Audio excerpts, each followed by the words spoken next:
Hello folks, welcome back to the Addicted Bookworm. Alright, it is currently 7:27 at night.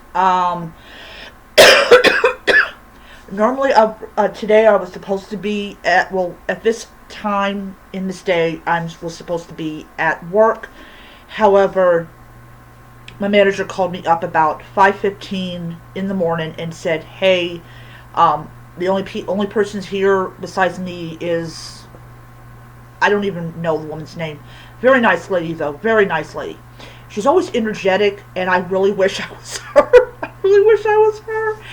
But unfortunately, I am not. And I was Miss Grumpy Bear for like most of the morning.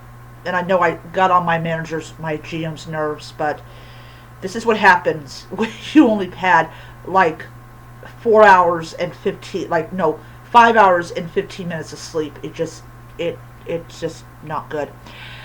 Anyways, however, I was able to sit down for 10 minutes, and I did get a little bit of reading of one of the clean Christian cozy mysteries, and I will do a little. I'm going to talk a little bit about that book. I've only read maybe like 3 chapters of that book, and so it's interesting to see how authors approach the genre they've chosen to write, this is what I love. This is what I love about my Kindle. I can read all these indie authors that you can't get on Kobo. You cannot get on Kobo. Sorry, don't get me wrong. I still love my Kobo, but I love my Kindle. Alright, so I am currently, this is a library book, I'm currently reading Body on Baker Street. Tomorrow, when I get paid, I'm going to actually acquire, I've mentioned this before, but I'm going to acquire some ebooks, and I'm also going to get that entire 14 that box set of the ebook box set with the 14 books in it. So that way, if I get another email from Amazon saying, hey, we couldn't get money off your Kindle Unlimited for your Kindle Unlimited, I will still have the book, and anyways, Body on Baker Street. This is the second book in the Sherlock Holmes bookshop mystery, and it takes I am on chapter 7. It takes 6 chapters before the victim dies. And so I cannot pronounce the woman's name. I cannot pronounce her name. But she is a author of this incredibly popular series of books that is based on Miss Hudson.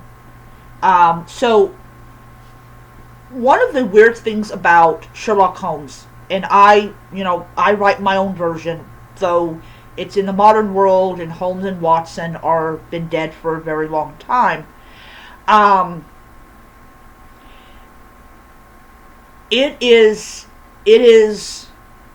something that I can actually legally do, because Sherlock Holmes and anything connected to him is fully in the public domain. So, if I write a book series about Holmes and Watson in the modern world, that is perfectly legal, as long as I'm not using the BBC version of it and all that. Although I take it back, I'll probably just keep them in the Victorian era. Anyways, so this is the byproduct of what happens when a character enters the public domain, and an author takes that public domain character and makes a book series out of it, and how it can either bring about jealousy or get people that are obsessed over this character to say things that will later on be used by the police to try to prove that they happen to be the killer. And I have read this book twice. This is my second time rereading it, and it's still good. So in this one, Donald, who is absolutely obsessed over Sherlock Holmes, he gets into a very public and verbal argument with the author of this book. He just does not understand the public domain characters. You can do whatever you want with them. You may not like what they do to them, but they can go ahead and do it. And so he gets into a very verbal argument with her, and she has the ability, or had the ability, to cut people down, and that is what she is very well known for. And of course, everybody thinks it's funny. Either they just think that she's funny, or they're just laughing out of embarrassment. And Gemma, is begging him to, look, you need to shut up. You need to calm down and pull yourself away from this, because it's not looking good. He absolutely refuses to shut up, and of course the author ends up dead. And so, of course, guess who's going to be the prime suspect in this woman's death but Donald, because he just could not keep his temper under control. Do I feel bad for Donald? No, I don't. Yes, he's a great character. He's a great character. But he's so obsessed with Holmes. I mean, even though he says over and over again, I know Holmes is real, he acts like Holmes is real. And that is how she was able to latch on and knock him down. So, we're on chapter 7. The author's dead. And, of course, Gemma knows that Donald is going to be the prime suspect. She already knows. Alright. So, getting to the clean, Christian, cozy mystery, which, okay, hope that did it. Okay. So, I'm going to pull it up because that was the book I started reading at work. Yeah, I'm on chapter 4. The great thing about these bundles is they tell you. So this is Wedding Cake Wipeout. I don't even know how many pages, I know it ends, I know that part of it ends at page 177, so I have 177 pages to get through, which is not bad. It's not bad. So in this one, we have our main character,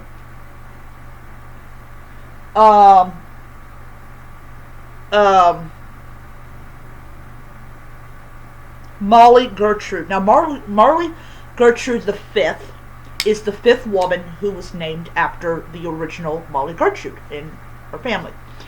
And she's part of a bridal business that's basically, I'm going to go up on the limb and say it's a Christian-based bridal business. I know some people out there don't like Christian-based bridal businesses, but with the fact is that this is a clean, Christian, cozy mystery box set. We're going to say that she's a Christian-based bridal business. And her and her family has built this business from the ground up. They specialize only in weddings. Of course, the number of people I really doubt that in this day and age her bridal business would be suffering. Anyways, so everything connected to weddings is done through this business. And this guy called Abe has I don't know, I forgot if the guy who's stupid as is his son, or no, I think it might be his future son-in-law or whatnot. So they get married. So the kid and the girl get married. And, of course, the kid is known to be a practical joker. Everybody knows this is what he does. And instead of offering, which is suspicious as I don't know what, instead of the bride and groom eating the first piece of cake, he offers the cake piece to Abe, and Abe ends up very, very injured, because we don't know at this point if this man's dead or not. But he seriously, what the heck were you thinking?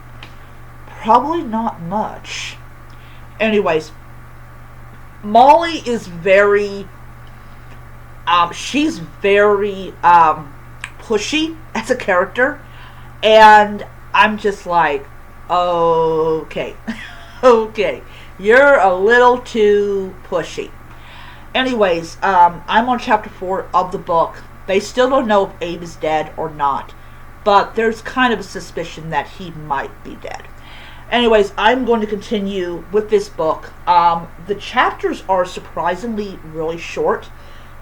This one's 6 minutes, and yeah, this is like 6 minutes. And I'm gonna say something. If people want to keep your Kindles on dark mode, go ahead and do it. And I have 2% red. So for people that have never ever gotten a box set, sometimes authors and publishing houses will release the entire series so that you can pay one price, and you can read the entire series and then go, oh, I really love this series. But there's always a chance you will not like it if you just flat out buy it. So this is why I prefer to get these box sets on Kindle Unlimited. Now, if I read like several books and they're on Kindle Limited and I absolutely don't like them, I can just send it back to Amazon or send it back to Kindle Limited with no issues. Anyways, I'm going to get back to reading. I am going to do one more video before I head off to bed, because I do have to be up at 7, because I want to first of all pay my Kindle Unlimited bill so that way I can keep all my books, and also I want to do a couple of things. But I definitely I have 2 items on my DoorDash cart that I never got a chance to actually get. So I'm going to be getting that, and I'm going to be having that delivered. It's going to be my matcha with the Dubai chocolate, because I will say this, that stuff keeps me awake like all day, and I really do need it. Anyways, so that's my video. I hope you enjoyed it, and I'll see you guys in the next one. Bye.